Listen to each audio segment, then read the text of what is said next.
All right, everybody. Hope you can hear us. We are coming to you live for the I Love Agent Attraction Boot Camp. I'm joking. It's I Love Agent Attraction. Hopefully, you can see us. We're just confirming we're using a new fancy dancy tool, and we're just confirming we have no tech problems. We know that it's going to be well worth the wait. We think everything's going. You got it confirmed on your end, Woods? Yep, I'm Um, confirmed. Yeah, I can see it. All right, so let's get started. All right, so first of all, thanks everybody for coming in and tuning in. We have several of you guys. Give you a little backstory. One of the things that we wanted to do is obviously we're doing a lot of cool stuff with YouTube. We wanted to share. I wrote a post on Monday morning. I just shared this with Jay. He swung by the house, and with him and Curtis, they're heading over to a mastermind that's going to be held at El Conquistador place here in Puerto Rico. You got Glenn, Mike Valdez, really a lot of people on the executive team, Brent Gove, a lot of top attractors. And so I'm going to head over there later after this. And the good news is we're going to take Haley's going to be with me. Come say hi, Haley. So Haley's going to be with me with their camera, and we're going to be getting some video over there. And all of this is to share with you. You know, we're going to be putting a lot of content on the new YouTube channel, which is going to be I Love Agent Attraction.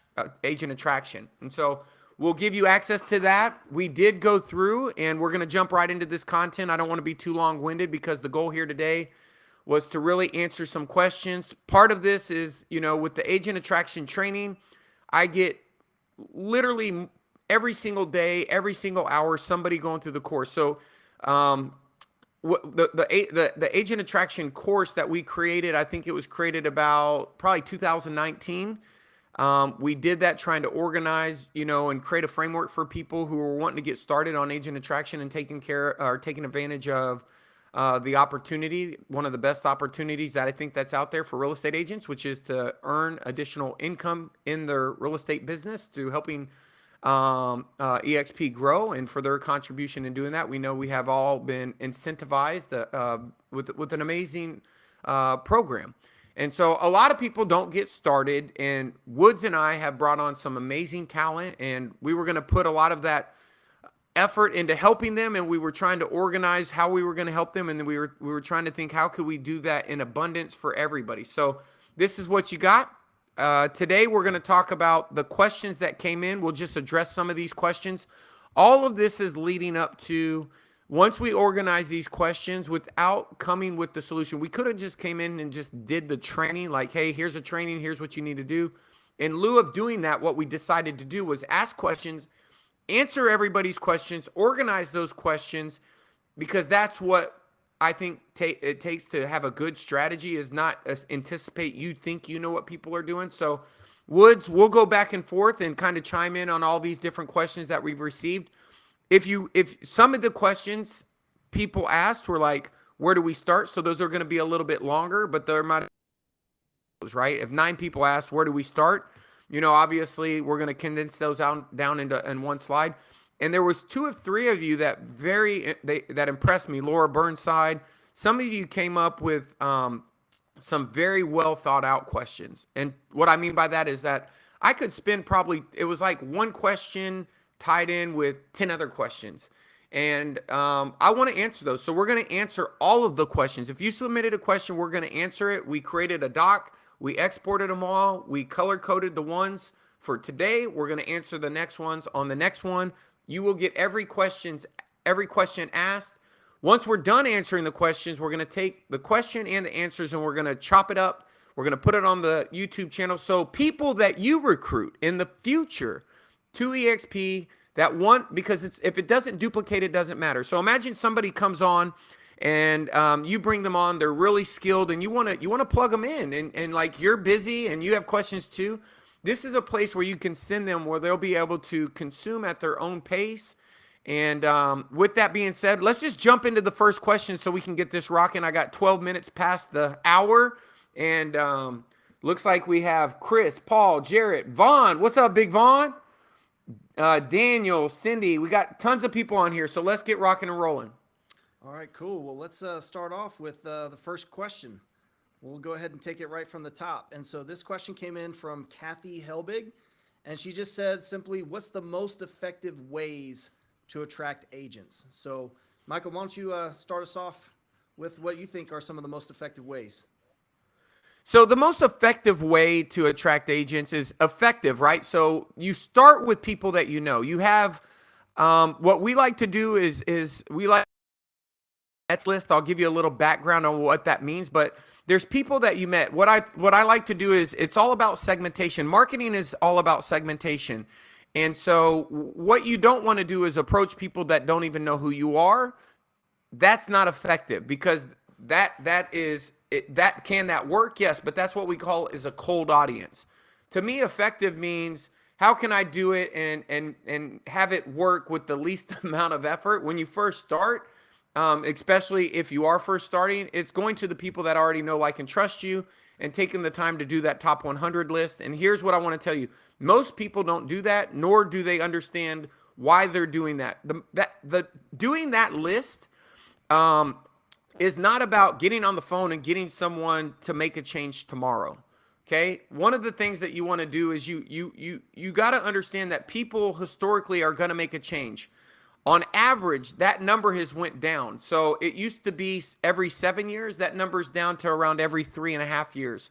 When they make the change, and this happens all the time, they're going to evaluate all of the options on the table, and all you want to do is be interviewed for the job. So if you go into I think it's a mindset. If you go in, my mindset is that everybody's coming. And so when I approach somebody with whatever approach that I'm going to do, if I'm finding somebody that I've never met, I think one of the best ways to be effective when starting early, because when you start early, the strategy of about to jump off a cliff, the reason for the call, like if you're going to reach out to somebody that but you haven't made the switch, you have a reason for the call, so it makes sense. Once you make that move over, it's a little bit different. Also, something that we did a lot of in the very beginning were PGPs. This is something that me and Jay talked a lot about. A PGP was a personalized group presentation. I think that is an effective thing that you can do. Me and Jay both agreed maybe about 6 months later, after doing several PGPs, that it didn't make sense to continue to roll them. So what that means is a PGP is, let's imagine somebody comes on and they're coming on in your organization, they're new. What you want them to do is you want them to use an invitation script. All agent attraction is about inviting. And your job is to identify what you can invite somebody to. What can we invite them to? We can invite them to a barbecue. We can invite them to a lunch and learn. We can invite them to a workshop. We can invite them to what is that called? We can invite them to EXPCon. We can invite them to Cabo. Your job is to identify all the things that you can invite somebody to. Your job is not to go try to recruit someone to EXP. Your job is to invite somebody to a place where you can create a situation to have that conversation with somebody in a meaningful way. And so, for example, if you first join EXP and you have people that that you haven't spoke to, I want to re-engage with those people. I want to reach out to them. I want to say, hey, haven't spoke to you in a while. I was thinking about you. I would love to catch up, get your feedback on something I'm really excited about, right? And what you might be doing is inviting that person to lunch. For me, when I first joined, just to give you guys context, when I first joined, Jay had been actively recruiting for a good 6 months, 5.5 months. And a lot of the people that Jay and I knew were the same people. And so when I asked Jay, well, who haven't you reached out to? He said, man, I've reached out to almost everybody. I said, well, give me all of your no's. And there's a gentleman who might be on here. If he's not, maybe someone on his team is, but his name was Tim Grubbs, great friend. It's a guy that if I saw him in the grocery store, there is no way we'd walk by each other without saying hi, hello, give each other a hug. If we saw each other in a restaurant at separate tables, we'd get up and walk over to each other's table, right? And that's the level of, that's how we've met. We know each other. And so I invited him because I understood what he had been through in the process. He had been introduced to the concept. So I invited him over to the house to watch a UFC fight. And so remember are going to be really good at EXP, I mean, like that you think this is going to be a really good one, they probably are really good to the broker and to all the people where they're at. And what I mean by that is they have deep roots. And so if you think roots like roots of a tree, in order to get roots to come out and not like damage the tree and break all the branches trying to pull the tree or the weed out of the ground, you want to put water. And that means you want to soften the ground by making deposits, making deposits, making deposits. So my goal was to, and I had learned this from, I had learned this concept in marketing. I had seen it well executed by Sheila Farajan, who was kind enough to really answer a lot of my questions in the very beginning. And one of the things that I remembered her saying was, I don't care what the conversation is. I go to a conference, I meet people, I come home, I call them back, and she had an offer, and we'll get into that later. And after I make offer, which her offer was to teach them how to use BombBomb. That's what she did. She taught people how to use BombBomb, the video tool, and she was one of the top earners in the company. She went to Mike Ferry, Tom Ferry. She went to conferences, met people, got their business card for the referral network, came back home. This is the same gal who recruited Brent Gove. She called them with an offer, and the place that I'm going there is that, for me with Timothy Grubbs, I learned, and she made the comment, is I can build a bridge in any conversation to EXP. And so I wanted to see if I could do that. I understood the straight line method by Jordan, what is his name? Jordan Belfort, which is, that was a method that I had studied. He had written a book, him from Wolf of Wall Street, but how you get somebody who's getting off of the sales process back onto it. So I felt like, okay, well, here's a way for me to take a whack at the piñata. This guy said, no, I'm going to bring him over to the house. I'm going to just make a deposit. I'm going to find out about his business. I'm going to be genuinely interested because I love the guy. He's a funny guy. He's a good person. And I believed in my heart and soul that I owed it to him. And that the only reason he said no went in one ear and out the other, right? It went in one ear out the other. And then to me, I heard no, not right now, right? So if you're hearing no, then you have the wrong mindset when it comes to agent attraction. Agent attraction is a way of being, and as you move up as you move closer to in the mindset of the person you're trying to attract, as someone who's authentically trying to help them by not having commission breath and coming across as somebody who just wants them in their downline, which is a lot of what you hear out there in the marketplace. That's how you become more effective. You become more effective by doing the things with the people that you already know, like, and trust, and caring with them, because it never feels like recruiting. It feels natural. You're going to, the one thing that Tim Grubbs told me when I was helping with him is I told him to read a book, Never Eat Alone. And he actually came back to me and said, man, that book was absolutely phenomenal. And so, I don't think you're wasting time. If you're going to eat lunch every day, eat lunch with an agent. Eat lunch with them. How to win friends and influence people. Get that low-hanging fruit. Find out what's going on in their life. Listen for the bridge. Find the pain. Try to think about, where their mindset is, what they know, what maybe they don't know. Listen before you speak to the people that are around you by spending more time with them authentically. And I think that that's how you become effective, because you don't have to do all the other stuff. You don't have to run the ads. When we're talking Peter Drucker, efficiency versus effectiveness. An effective way to get somebody is probably going to be building the trust with someone so they believe you. And the efficient thing is to start with the people you've already done that with. That's my long-winded answer. Well, one of the things that I wanted to point out is really, I think you touched on it, is the mindset. It's having the mindset that you can help anyone grow their business, grow their real estate business by them partnering with you at EXP. And that might sound far-fetched, and it might be like, well, yeah, maybe you can say that because, you have done all of this in your career and you have all of these, extra resources or ways that you can help real estate agents, or maybe you've got a bigger track record, or you've closed thousands of deals, and that's easy for you to say. Or, yeah, you were a coach, so obviously you have a little more credibility when it comes to being able to help somebody grow their business. And the reality is that when you look at EXP, and this is one of the beautiful things about the way that it's structured, is that I don't have to have built the number one team in a market in order to help somebody who's trying to achieve that, because guess what? My partner, Michael Reese, has done that. So I just need to be able to be a good connector. And if I have a genuine desire to add value to somebody and their desire is to grow their team, oh my goodness, you got to be kidding me, man. I really need to introduce you to one of my partners. He grew his business. He was the number 2 agent in the world for Coldwell Banker. He's really specialized on helping teams. He's grow a massive team. You should talk to my buddy Jake Hinder.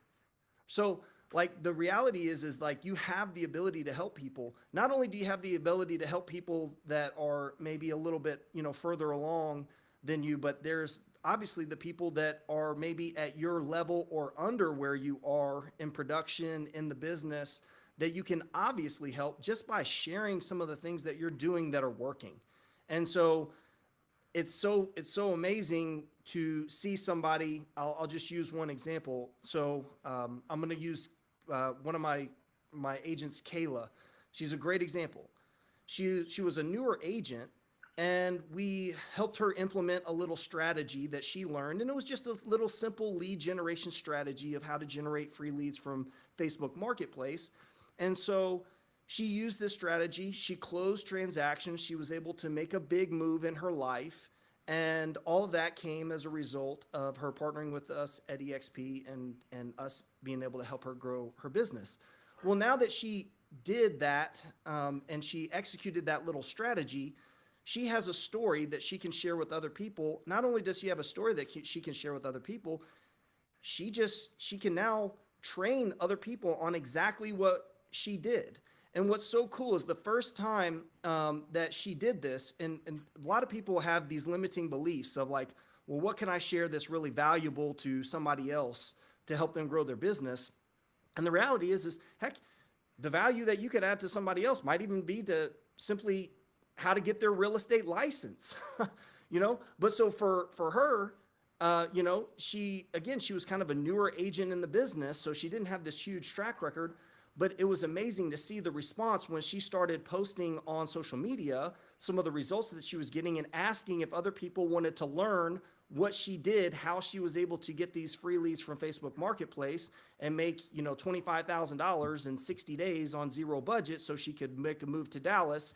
And so many people were able to reach out and say, yes, I'd love to learn how you did that. Yes, please teach me, which now becomes an opportunity again to just add value to people up front, build a list, build relationships. And, I think that, when you start to get into the mindset of, again, how do I add value to other real estate agents? And you start asking yourself, well, what are all the things that you've done that are helpful? What checklists do you have in your business that are helpful, that are tools that you can share with other people? What strategies have you implemented that you've learned something from? What are the stuff that didn't work? All those things are things that you can share with other people. You can post those things in groups. You can post those things on social media to start to actually attract agents, right? You attract agents by offering value up front. And so again, regardless of where you are in the business, you have value that you can add to other people that you can use to attract them. And so I just think that that's just the mindset to have is, man, we're just trying to help people grow their business. And EXP is a way that we can plug them into a network of resources of other people that can help them get to where they want to go. All right, let's see here. Let's move Speed on. it up. Sorry, guys. That was one question. We got too many. So let's go to the next one. Hey, Woods, let's just, I'll hit one and you hit one so we can get through these. Roger that. Why don't you go ahead and hit this one? What's the best content to create for YouTube for agent attraction? I think you already hit it. So that's the point. I think you hit that one. So I think you nailed it. I mean, I think, first of all, one of the things that me and Woods believe wholeheartedly is that you have to start with somebody, right? You have to start with someone that you're going to help. I don't think that you should start if you're going to go after a cold audience. So the last question was being effective. I'm saying to be effective, if you want it to actually work, don't start with people you don't know. Start with people you do know. YouTube, on the other hand, is a place where people go to get to know you, right?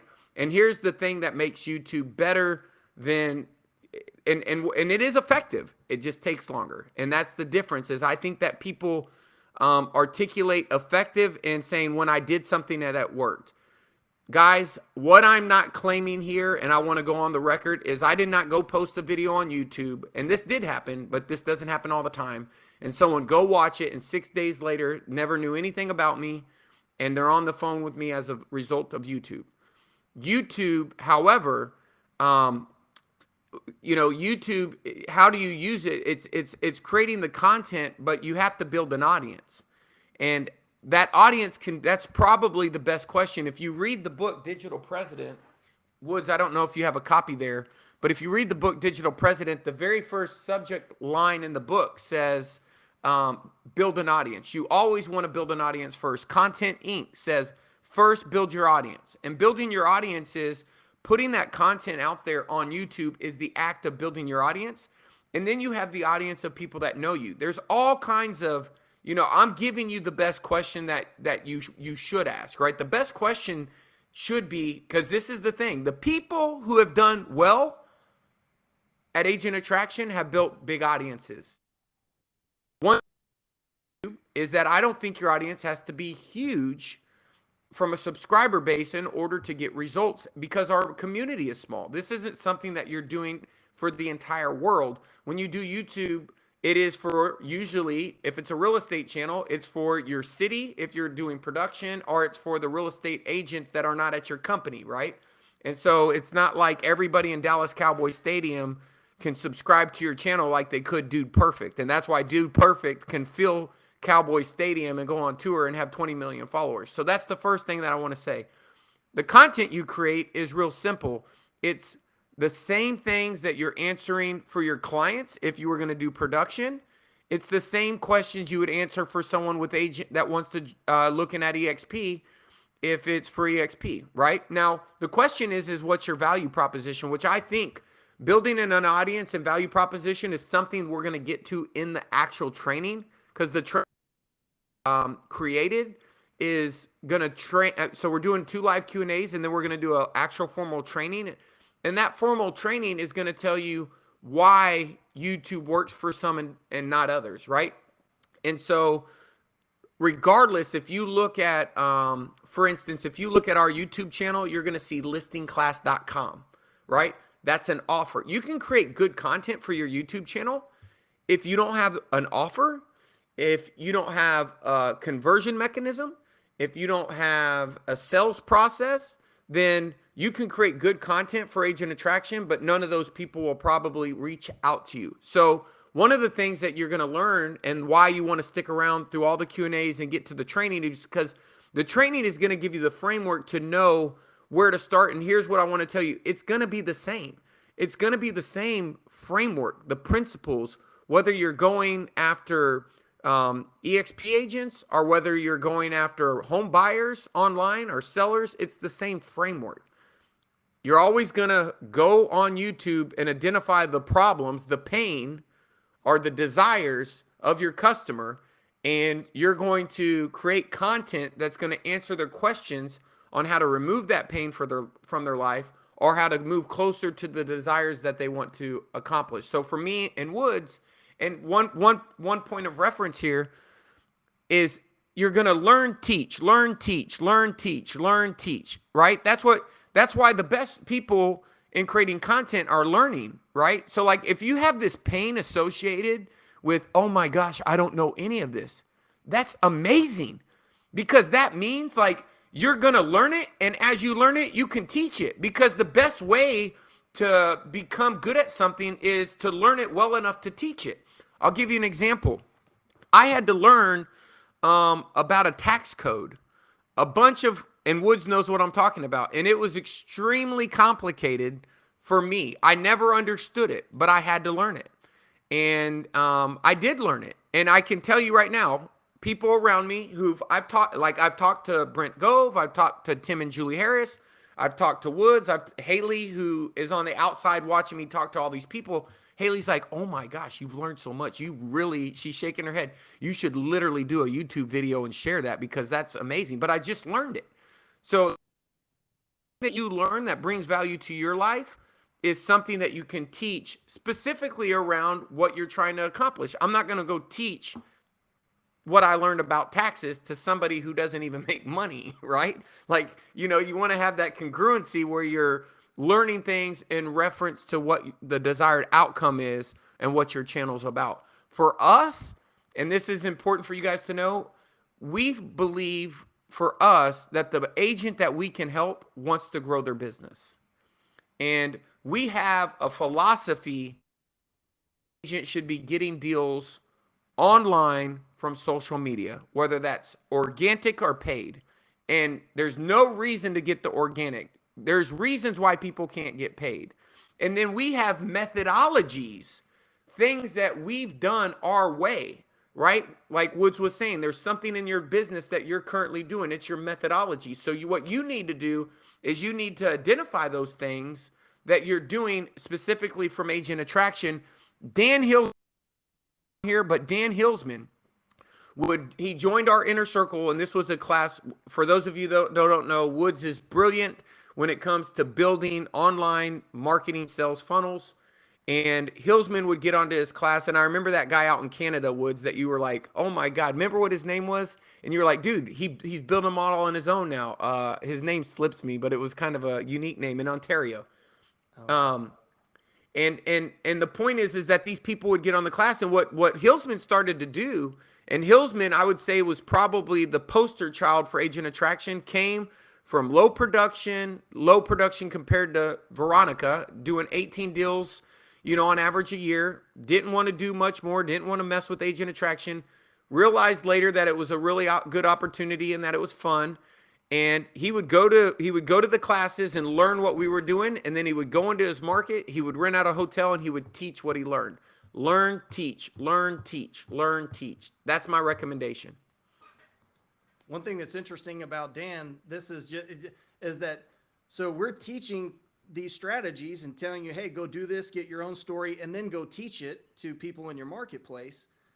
Dan, he didn't even feel the need to reteach it. He would literally just invite the people, and they would play our videos. They'd play us teaching the content, and then they would pause. Sorry, Dan, I wasn't going to throw you under the bus. I wasn't going to call you out like that. I guess Woods is.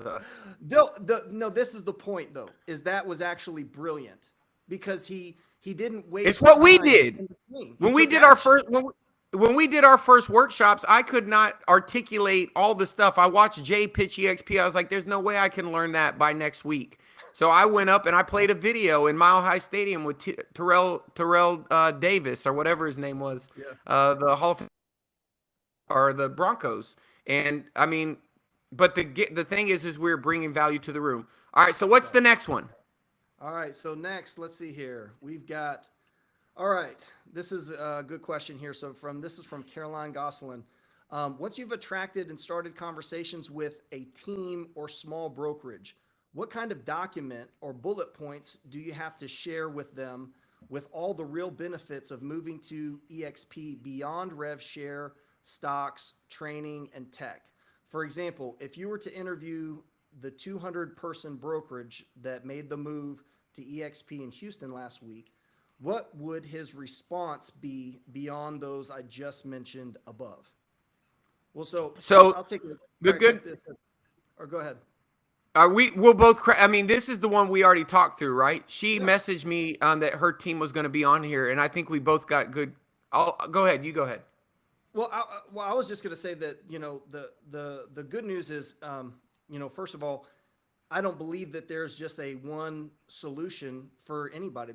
This is the key is to identify what's important to them, what the rock is in their shoe, and see how the EXP model, and specifically partnering with us at EXP, can help them accomplish what their goal is. And so, whether that's, training new agents, having systems in place for new agents. There's going to be some type of pain point, or there's going to be some type of desire that they have to grow. And typically people that have built large organizations like you're referencing, they're good leaders.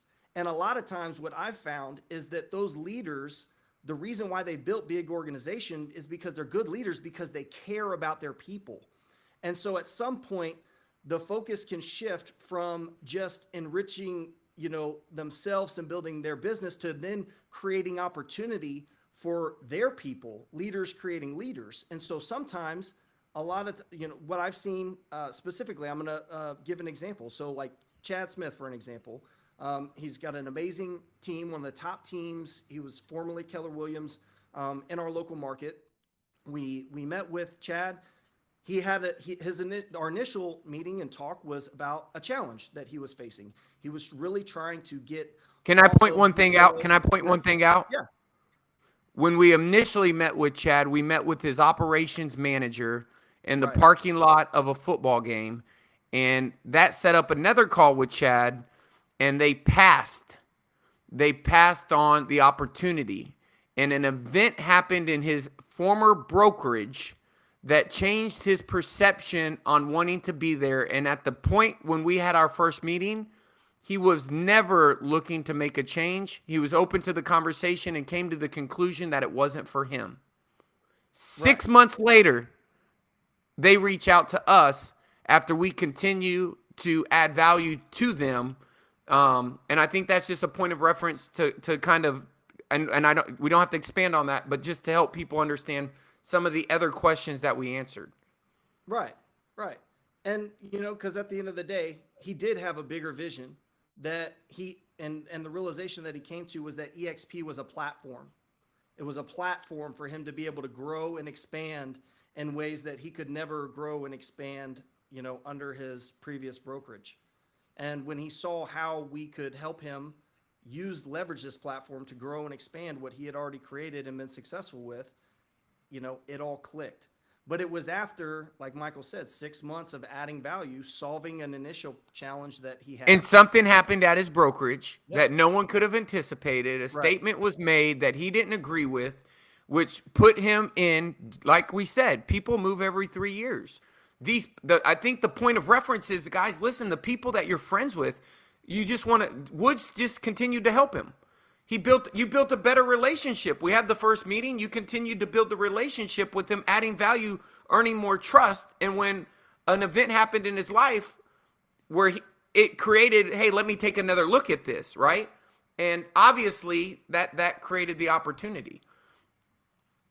Right. So there's really not one specific solution, that I think that you have above and beyond rev share, stocks, training, tech. I think that it's going to be different for everybody. But the truth is, now let me come at another angle on it. If it didn't have rev share, if it didn't have stock, he probably wouldn't have came, because you don't have to run from the value proposition, right? So like, when I met with Chuck Fazio on his very first call, at the beginning of the call, he giggled. He was 27,000 transactions, $7 billion in production. It was 2 days before Christmas, and me and Jay had been at EXP for 60 days, right? 60 days. And Jay and Al called me and said, "Hey guys, this guy's coming over, and I think we can get him, but he's also kind of saying things that he's." And for him, I think what Woods nailed is the reason why you get people like that. The way the question is asked is like, what kind of documents or bullet points do you have to share with them with all the real benefits of moving over beyond, the word beyond? And let me explain something to you, just so you know. There's a lot of people that I've gotten that when they thought they understood revenue share, and I went through it again, and they did not understand it the correct way. There are people who thought that they understood the training. Then when I explained it to them, they say it's never been explained to me like that. So Dan Kennedy, who's a mentor to both me, Jay, Woods, Al, a lot of disciples, a lot of great marketers, he says, never ever get tired of telling your story. You never skip a step. I don't think that that's addressing your question directly, but what I do want you to know that is if that 200 brokerage person came to me, I would be doing what Woods opened up with, which was I would be listening for what their biggest pain and concern is. And typically with someone like that, they want to know how it's going to work.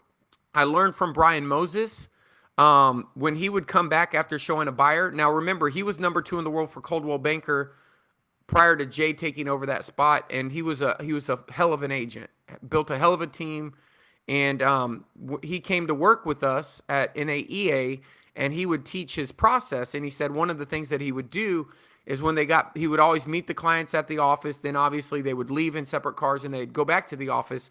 And he would bring them into the office and say, "Hey, let's go into the office." And and he would take them through this process of what the next step in the process would look like. I.e., well, if we did see a house today to write a contract, let me walk you through if we would have wrote an offer on 123 Main Street, what the process would have looked like. So in the event you do find a home, you know what it's going to take.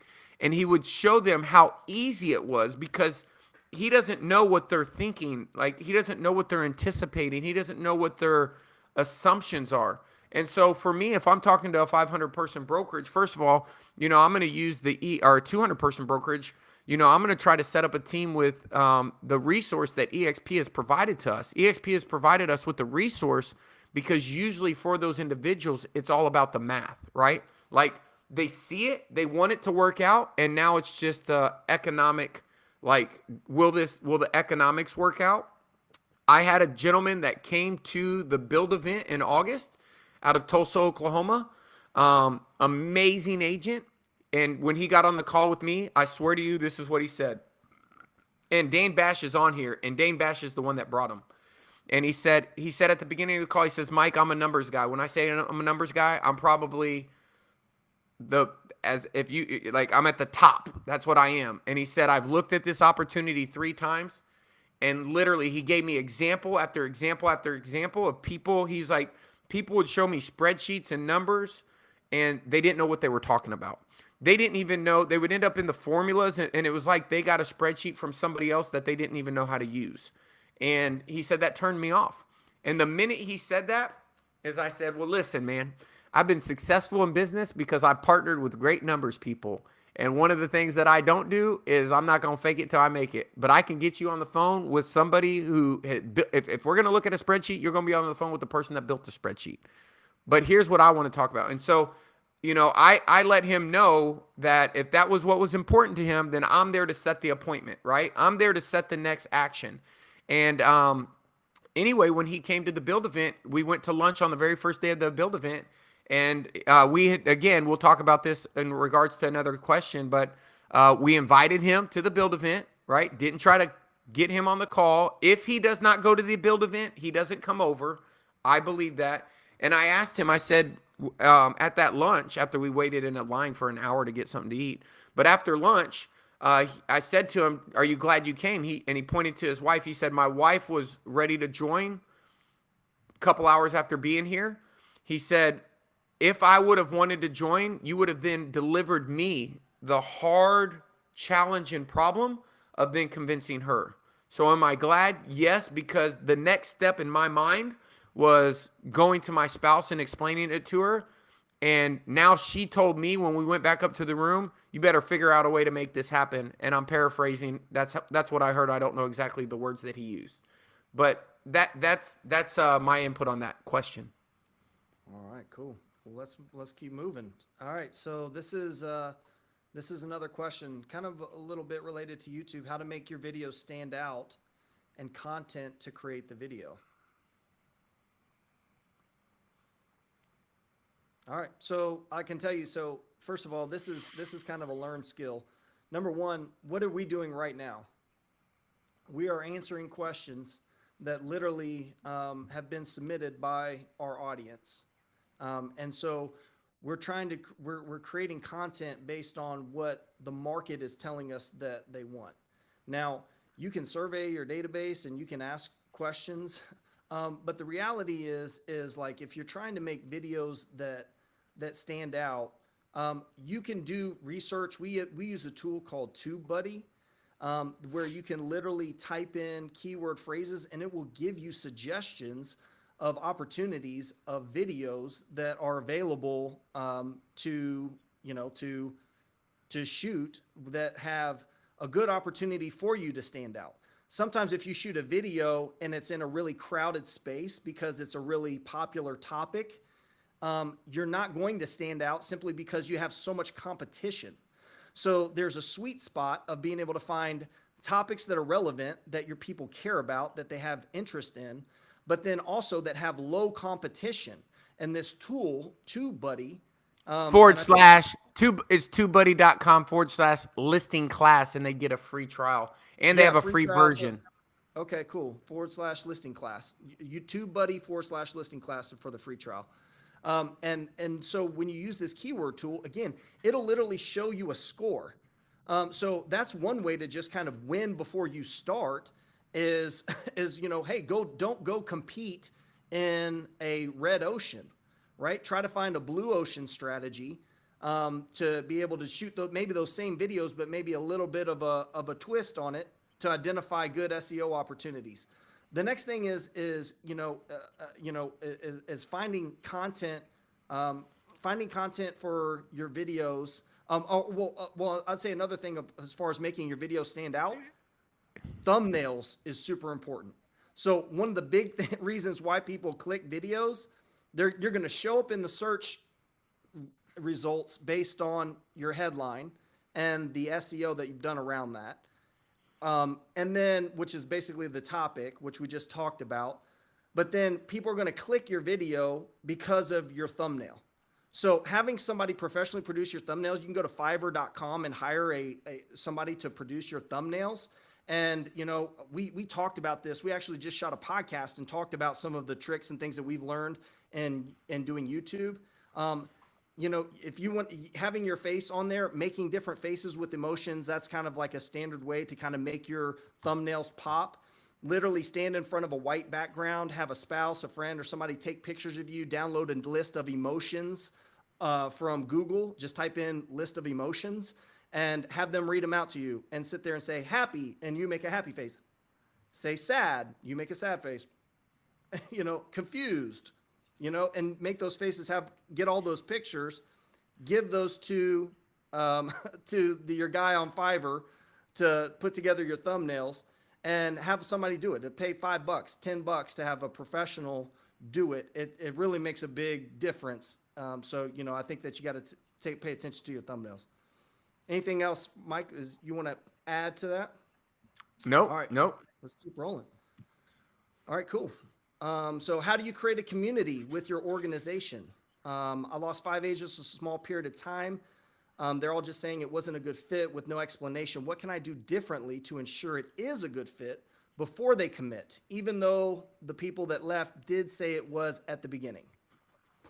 All right, so we're going to keep this answer to under 3 minutes.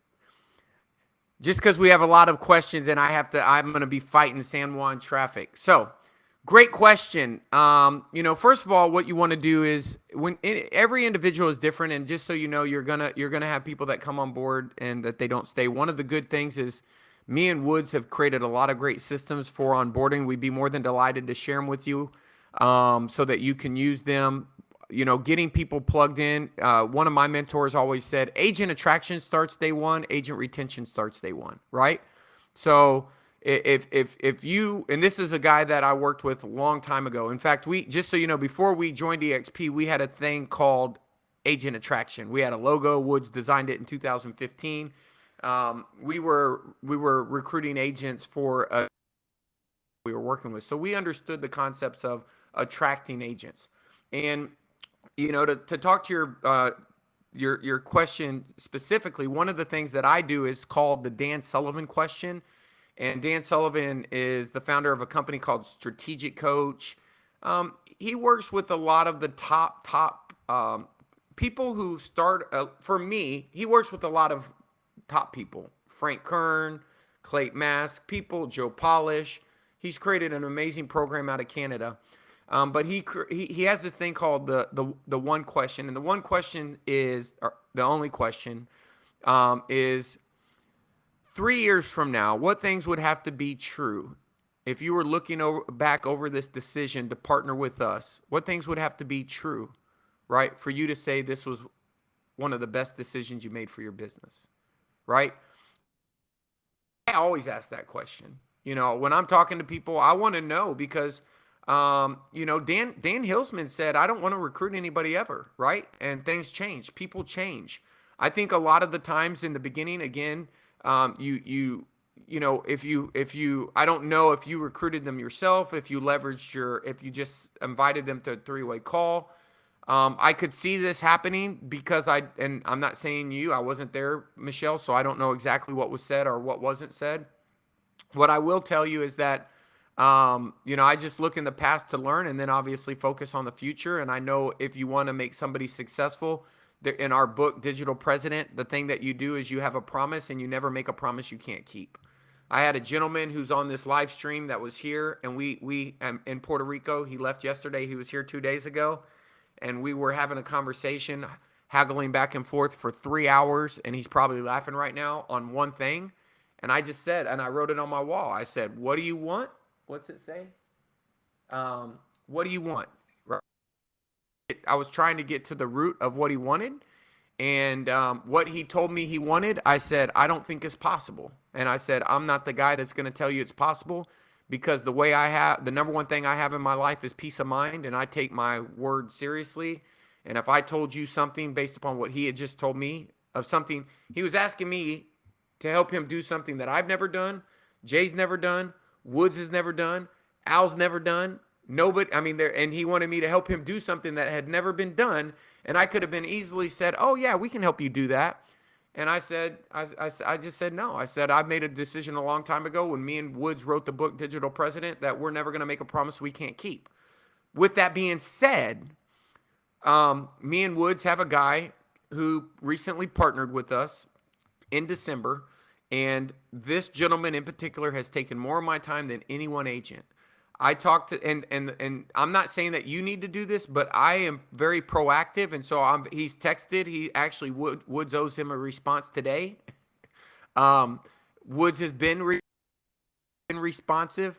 Me and Woods, the only time me and Woods have ever done a call together with somebody in this format to help him after we've already done, I'm talking about hours of phone calls. And on my first phone call, when I hung up the phone call with him last time, I called Woods and I said, listen, Woods, you told him that. I didn't tell him that. You told him that. And Woods did reply, well, I know, because I know that I can do that. And I said, as long as you know, I told him that you got to do this, and this, because that's what I believe. And, this individual was wanting us to reinvent the wheel. And I'll be very specific, even if he's listening, I don't care. He wanted us to help him with the senior citizens funnel, our empty nester funnel. And that's how it all started. And I said, listen, we don't have senior citizens funnel. We don't have empty nester funnels. And we have new construction funnels. We have waterfront funnels, 1 acre, condominium funnels. We have all these funnels, but the one we're asking for specifically on the very first call, we don't have. Now, he's reframed that into getting on with Woods. So I decided to get him on with Woods and me at the same time, because I told Woods, I said, Woods, people silo and then the narrative changes. I said, I'm attacking this head on. I'm not letting this narrative get out of control. I'm not letting this silo. He's never going to be able to say I didn't call him back. He's never going to be able to say that we didn't deliver, because that's important to me. So I attack. He don't go to voicemail. If he texted me on Christmas Eve, which he did, I'm calling him. If he texts, I'm calling. If he emails, I'm calling him. He knows that when you push the Michael Reese button, you're getting a phone call. And that's just what's important to me, because he's my partner. I sponsored him, right? I feel an obligation to him. He left his company to come over here and work with me, and I take that seriously. And so, but again, let me tell you what he did. In the very beginning, he used to email my onboarding girl. And in the very beginning, he would email the onboarding girl, then I'd get an email from her. So I wrote everybody an email. I said to him, you do not email the onboarding girl. This is my cell phone. You text or you call me. You don't send me a message through Workplace. You don't send me a message through Facebook Messenger. You don't leave a comment on my YouTube video. You don't go direct message me. If you want Michael Reese, you go to michaelreeseteam.com/unstuck. That's a 15-minute call. And when you get on that call, you better be stuck and have something, because I'm going to say, how can I help you? If for some reason there's not an availability and it's an emergency, you call my phone and I will call you back. That's the promise I made to him when I sponsored him. Well, he wanted to email, then he wants to do this, and then he wants to do that. So the first thing you got to do is, when you onboard somebody, you have to take in to consideration that everybody's different, right? Like, I've known this my entire life, like, it's the 80-20 rule. And there's going to be don't act like the other 80%. My number one attractors and my best people, they don't ever call me. They don't ever need me. I give them my phone number. They could call. They don't need me because they're successful. They've been successful in the past, and they do it the way that they do it. Other people need a little bit more of a helping hand. I'm glad to give it to them. Right? That's what I want to do. And so, but for those individuals, we have to if I show you a template, I wrote a template. When somebody comes on board, I guess I can't share my screen, but we can do it in the training. I wrote a template that says exactly things that we had. And here's another thing. When we help people, and we'll show you guys how to do this in the training, but when we help people grow their business. And sometimes that means we're helping them with their Facebook ads. Well, we got stuck once, and the only way we could not, the only problem, like, we helped a lot of people, let's say 65 people. And then this one person got stuck. And I'm talking to Woods, and it was like, hey, man, they're in Facebook jail. And it's like, this Facebook jail is a real thing, right? And then that happened again with another person, and this person was in Facebook jail. I don't know if they ran ads for their grandma's garage sale. I don't know if they used to have a dry cleaners or a vet grooming company. I don't know what they did, but for some reason they can't get in their Facebook. If you can't get into your Facebook, I can't help you with the Facebook ad. And I'll tell you, with Facebook and their privacy laws, they ain't gonna talk to me about your Facebook. And if you're not resourceful and you don't have work ethic and you're not willing to jump on it and get on it like a rat on a Cheeto, then you're gonna be sitting in that stage, what we call a wait station, for a long time. So what did I do? I put it in the very first email in all caps. Oh yeah, by the way, if you're in Facebook jail, if you've ever been locked out of Facebook, if this, that, did it, and I created that in the process. So every time a person had a problem, when I onboarded them, I wrote it down on a sticky and I went back and said, how can I make the system better? People are going to have problems. I just don't want to have multiple people have the same problem, right? And so if you had people leave, for me, that wouldn't be a good enough answer. I would have pleaded, I would have begged them, but I would have found out what I could have done differently in the front end, the back end, knowing what they know now. What would they tell themselves on why not? I would know all that, and that's what feedback like this is. Is feedback is as good as gold, and then I'd move on. Once I fixed the problem, I'd move on, and I would attack it. And the good news is that that's not a consistent problem. I think that maybe it was a little bit more of, instead of the book, the 4 agreements, maybe they thought there was an agreement, or they had a false expectation that wasn't met, and that would be my opinion. All right. So I just want to be aware of your time. We're at 101. I don't know how to translate that to Puerto Rico time. We're good. Well, let's want us to finish these last questions. Let's see here. I know there's a little bit of a delay. I don't know how to open the dang comments on this thing. All right, let's take the next one. Why they respond. Okay. Someone said Facebook jail sucks. Dang. All right. Cool. Jimmy said, "What do you want? Whatever it takes. What do you want?" All right. Let's see here. This is another quick question I think we can answer. What are the best YouTube videos to do? I see a lot of agents doing why I joined EXP videos. Are those working? So I'll just take, there's 2 routes that you can go when it comes to doing videos on YouTube. You can take the route of being able to just help agents, which would just, we call those like cheese, where you're just basically offering value without really just talking about EXP. You're literally just being a resource and trying to add value to other agents.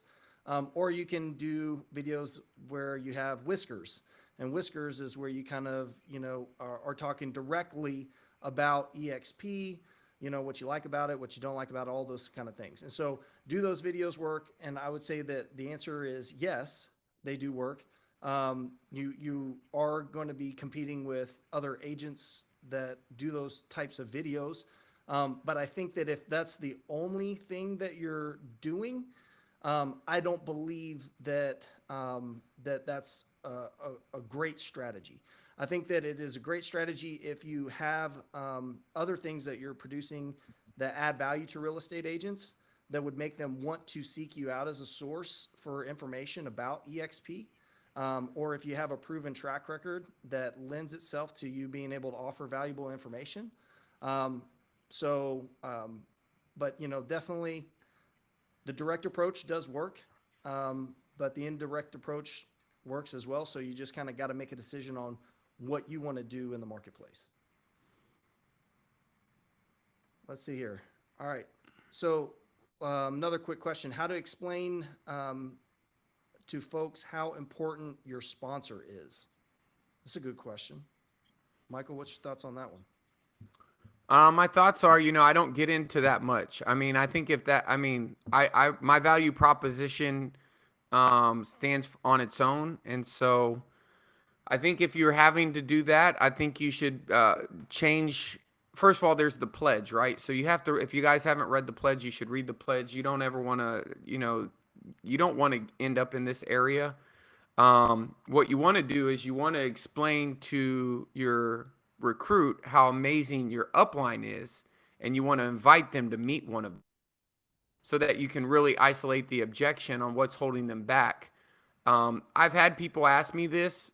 If you got me on the phone with somebody who wanted that wanted to have this conversation hypothetically, and you said, "Hey, Mike, listen, this person is thinking about us versus them." And just so you know, you can ask Al, you can ask Veronica, you can ask the big. They literally say, "Mike, you're the guy I call when I'm." So I get questions that are, that a lot of the times those individuals have big whales on the hook that know a lot of other people at the company.